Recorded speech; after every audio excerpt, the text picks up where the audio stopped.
The Galactic Education Initiative had seemed like humanity's golden ticket into the stars. When the Confederacy offered to place observers in human schools, Earth's governments had stumbled over themselves to accept. Cultural exchange, they called it, a bridge between species. Noah Chen hadn't expected that bridge to lead to his third-grade classroom. The ambassador, a Velkari named Sithrax, stood nearly 7 feet tall, his chitinous plates gleaming under the fluorescent lights. His compound eyes swept across the room where 28 human children sat frozen, crayons suspended mid-air. Noah had warned the district that 8-year-olds might not be ready for first contact. But bureaucracy had won, as it always did. "Please," Noah gestured to the empty chair he'd requisitioned from the high school. "Continue observing. They're just finishing their creative writing assignment." Sithrax folded his forearms and settled into the chair with surprising grace. The children slowly returned to their work, though Noah noticed several stealing glances at their alien visitor, all except Elizabeth. Elizabeth Harper sat in the back corner, her blonde hair falling like a curtain around her face as she hunched over her desk. While other children wrote stories about space pirates and robot dogs, Elizabeth drew. She always drew.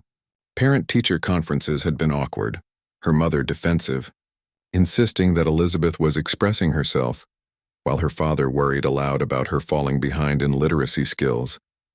Noah had learned to pick his battles. Elizabeth's drawings were extraordinary, even if they were strange. Creatures with too many limbs, beings that defied biological logic, monsters that seemed pulled from fever dreams. Today was no different. As Noah circulated through the room, praising Tommy's story about a talking asteroid and helping Sarah spell extraterrestrial, he paused at Elizabeth's desk. She'd drawn something new. The creature had a serpentine body covered in crystalline scales that caught light in impossible ways.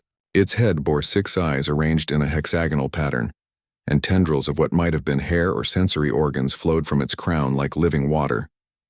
Wings, if they could be called wings, extended from its spine in translucent sheets that seemed to show star fields within their membrane.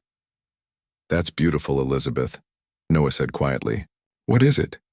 "I don't know," she whispered, not looking up. "I just see them sometimes. In my head." Noah squeezed her shoulder gently and moved on. Behind him, he heard Sithrax rise from his chair. The Velkari ambassador crossed the room in 3 strides. His shadow fell across Elizabeth's desk.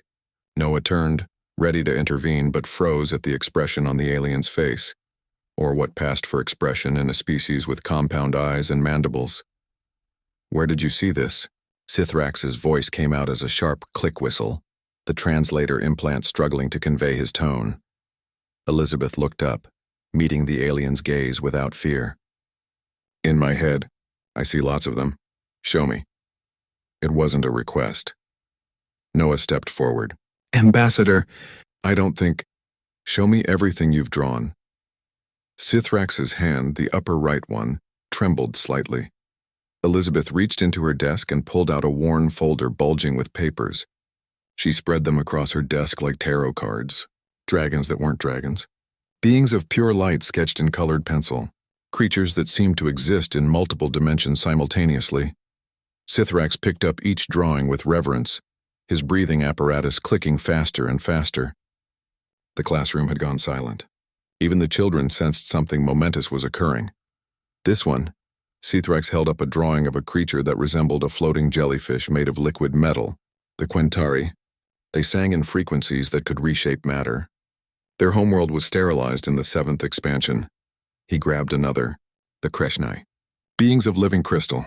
We shattered their planet, mining their bodies for fuel cells. Another, the Velnoth. My people's gods before we killed them and took their name. Noah's blood ran cold. "What are you saying?" Sithrax turned, and for the first time since humanity had met the Confederacy, Noah saw an alien weep. Clear fluid leaked from the edges of the ambassador's compound eyes. "Your species has a saying. Those who forget history are doomed to repeat it."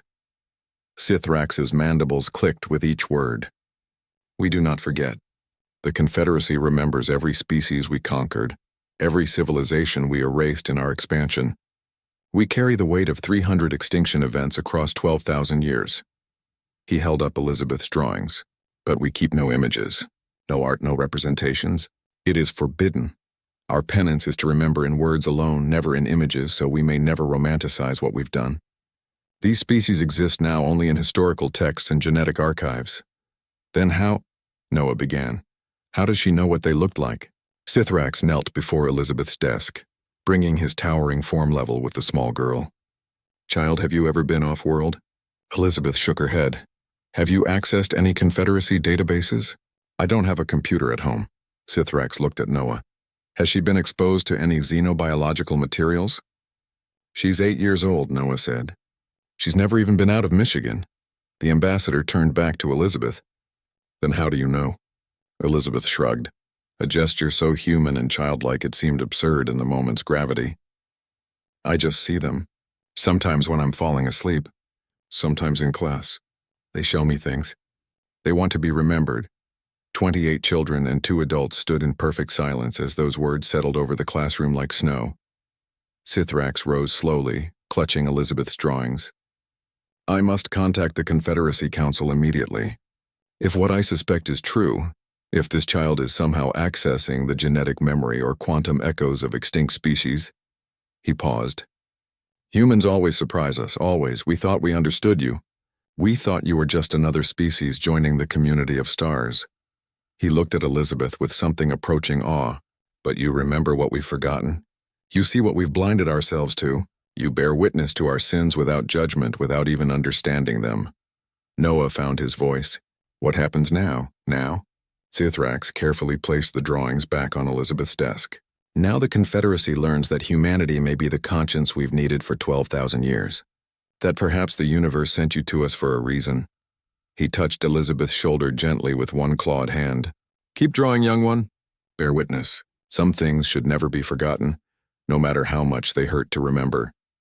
As Sithrax left to make his calls, Elizabeth picked up her crayons and began another drawing. Noah watched over her shoulder as something new took shape.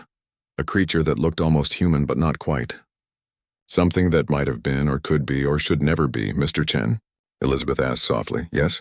Are the monsters scary because they're different or because we're afraid of what we might become? Noah had no answer.